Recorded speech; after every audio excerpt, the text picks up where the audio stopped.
बार वो उत्साह देते हैं और आपके अनुभव में? देखिए 15 साल से सरकार किसकी है?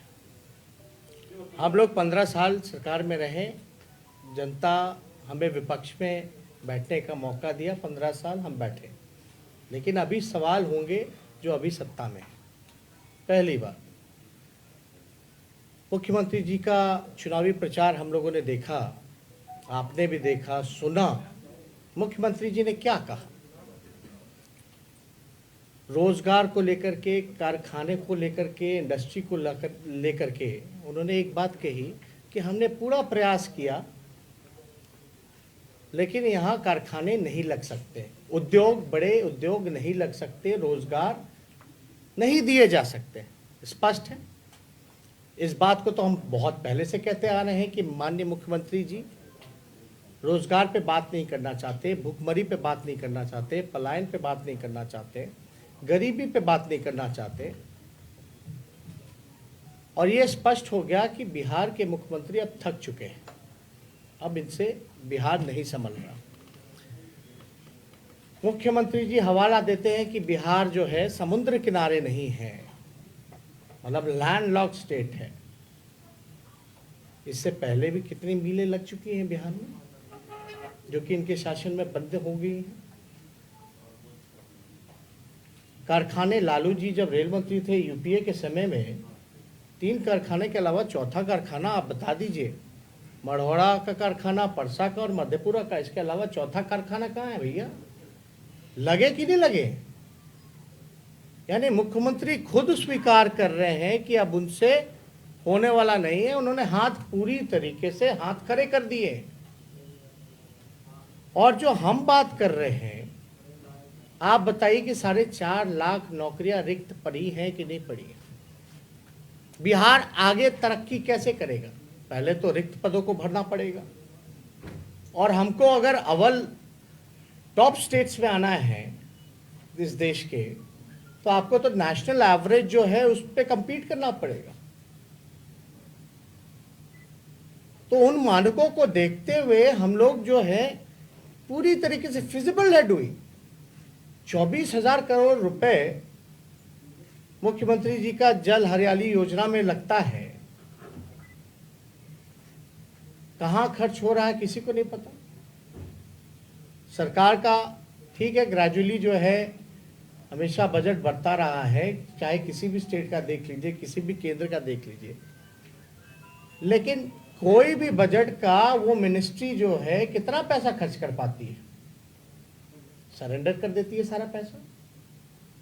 हम पे आरोप लगाए जाते हैं कि आई एम नॉट एक्सपीरियंस। हम एक्सपीरियंस नहीं थे तो आपने डिप्टी सीएम क्यों बनाया? हम तो लीडर ऑपोजिशन बने। लीडर ऑपोजिशन बनने के बाद या डिप्टी सीएम रहते हुए भी अगर हम काम गिनवा दें, जो सीआरएफ फंड होता है 200 करोड़ रुपए का, जब पथ निर्माण विभाग हमारे पास था, उसको मैंने 1000 करोड़ रुपए कराया। अपने मंत्रालय का बजट, किसी और मंत्रालय का बजट का पूरा पैसा खर्च हुआ ना हुआ, लेकिन हमने एक्स्ट्रा पैसा लेकर के पूरा बजट का पैसा खर्च किया। 53 आरोपी 2010 से फंसे हुए थे, वो हमने क्लियर कराया। केंद्र में किसकी सरकार थी? एनडीए की, फिर भी हमने कराया। हमारी विचारधारा अलग है, लेकिन काम के मामले में जहां आएगा, अगर आप में इच्छा शक्ति है तो सब कुछ संभव है। भ्रष्टाचार का आरोप लगता है हम पे, तो हत्या का भी मुकदमा इन लोगों ने एफआईआर जो है किया, क्या हुआ आप लोग भी देखते हैं। तो दिन भर तो इन लोगों को गाली देना, लालू जी को कोसना, सोनिया जी को कोसना, उल्टा पुल्टा मेन एजेंडा की बात को ना करना। भ्रष्टाचार की बात बता दें, भ्रष्टाचार रोकने के लिए वर्किंग जितने डिपार्टमेंट थे हमारे अंदर, नोडल डिपार्टमेंट पथ निर्माण था, चाहे इरिगेशन हो, ग्रामीण कार्य विभाग हो, भवन बिल्डिंग डिपार्टमेंट हो, उसका नोडल डिपार्टमेंट कौन था? पथ निर्माण। कई पत्रकार हैं जो कवर करते हैं, जानते होंगे ये। मंत्री के पास फाइल आता था ईओटी का, वेरिएशंस का, एस्टिमेट का। अब मंत्री थोड़ी ना तय करेगा कि कौन से बिल्डिंग में कितना छड़ लग रहा है, कितना सीमेंट लगेगा, किस कॉन्ट्रैक्टर को कितना टाइम एक्सटेंशन देना है। हमने कैबिनेट में प्रपोजल लेकर के गए और एक कमेटी बनाई प्रधान सचिव के नेतृत्व में। ये किस लिए? भ्रष्टाचार को रोकने के लिए। फिर भी आप देखिएगा बिहार में पहला डबल डेकर फ्लाईओवर अगर बन रहा है छपरा में, तो वो किसकी बात? हमारा विजन तो उस समय भी साफ था जब हमारे पास कुछ एक्सपीरियंस नहीं था। एयरपोर्ट, डेडिकेटेड एक्सप्रेसवे, अब उस पर कोई बात नहीं करता। आप बड़े मेट्रो सिटीज में चले जाएं, जब आप एयरपोर्ट से निकलते हैं तो डेडिकेटेड एक्सप्रेसवे होता है। बैंगलोर हो, दिल्ली हो, बॉम्बे हो, हर जगह। तो आप लोगों ने कई हजार किलोमीटर सड़कें जो एसएच की थी उसको कन्वर्ट एनएच में भी करवाया। तो हमें जो जिम्मेदारी मिली हमने कोशिश की उसको ईमानदारी से निभाने की।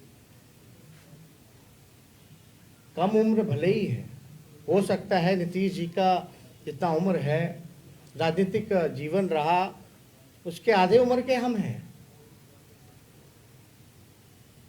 लेकिन इतने कम समय में 2015 से अब तक अनुभव हो चुका है। 31 साल का उम्र है, 26-27 साल में हम पे मुकदमा हो गया, देश की सबसे बड़ी एजेंसियां लगी। मैं पहला व्यक्ति हूं सदन में कहने वाला बिहार विधानसभा में कि मेरे ऊपर चार्जशीट करो, लेट हो रहा है। मैं पहला व्यक्ति हूं जब हत्या का आरोप लगता है मेरे ऊपर, मेरे भाई के ऊपर, कि भाई सीबीआई जांच दो, सीएम को चिट्ठी लिखता है। तो ये मेन एजेंडे से ये भटकाने की कोशिश की जा रही है। हमने पहले भी कहा था, कितना भी कोई भी प्रयास करेगा, नीतीश जी को, बीजेपी के लोगों को खींच के एजेंडे पे ही लाएंगे। बताएं नीतीश कुमार जी कितने नौजवानों को उन्होंने रोजगार दिया, बताएं नीतीश कुमार जी कितने कारखाने उन्होंने लगाए। अब जवाब क्या मिल रहा है? कोशिश किया। जो व्यक्ति 15 साल में गरीबी, भुखमरी, कारखाने, रोजगार नहीं दे सकता, रोजगार नहीं दिया, भुखमरी नहीं हटा सकता, पलायन नहीं रोक सकता, भ्रष्टाचार नहीं रोक सकता, वो अगला 5 साल में क्या करेगा? तो इसलिए अब हमारे पास, पहले हम लोग तो विजन के साथ आ रहे, यूनाइटेडली हम लोग सब लोग।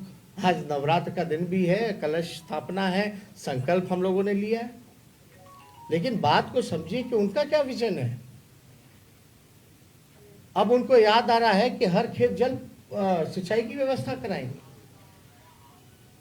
तो ये बिहार की जनता राजनीतिक रूप से, सामाजिक रूप से जागरूक है, सब कुछ समझ रहा है। आप बताइए, सुप्रीम कोर्ट ने ऑर्डर दिया था कि जितने मजदूर आए उनको रोजगार दो, क्या हुआ? कोई सवाल नीतीश जी से पूछा? नीतीश जी एयरपोर्ट जाते हैं, आंखों में चश्मा पर्दा लगा लिया है, उनको मजदूर नहीं नजर आ रहे हैं।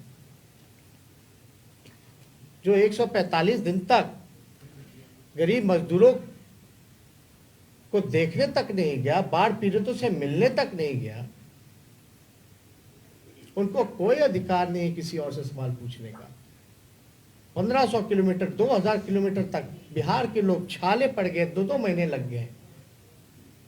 सरकार ने मुंह फेर लिया और आने के बाद हम लोगों ने जब शोर किया, अनुमति मिलती है तो चिट्ठी निकाल देती है बिहार सरकार की, आएंगे तो अपराध बढ़ जाएगा, यानी आप अपमानित कर रहे हो। तो इस पे ज्यादा कुछ हमको टिप्पा टिप्पणी नहीं करनी है। बहुत धन्यवाद। आप जैसे ही सब सवाल करते हैं, हो गया। चले जाते हैं। चलिए।